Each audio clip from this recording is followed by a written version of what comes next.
you're a fan of Mucinex or guaifenesin, this is for you. Y'all want to know how to make homemade cough syrup? I know how. Let me show you. It's easy. Chop up a red onion and a head of garlic and stick it in honey.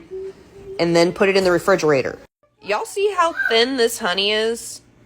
That's because it soaks up all the properties like allicin and other crap that's in onions that's good for you. It works as a very effective expectorant. I take about 2 tablespoons of that when I'm feeling congestion and I can't cough it out. And then I subsequently cough my brains out. But it's effective, and all of that crap that's in my lungs that I feel like I have to cough out is gone. You're welcome.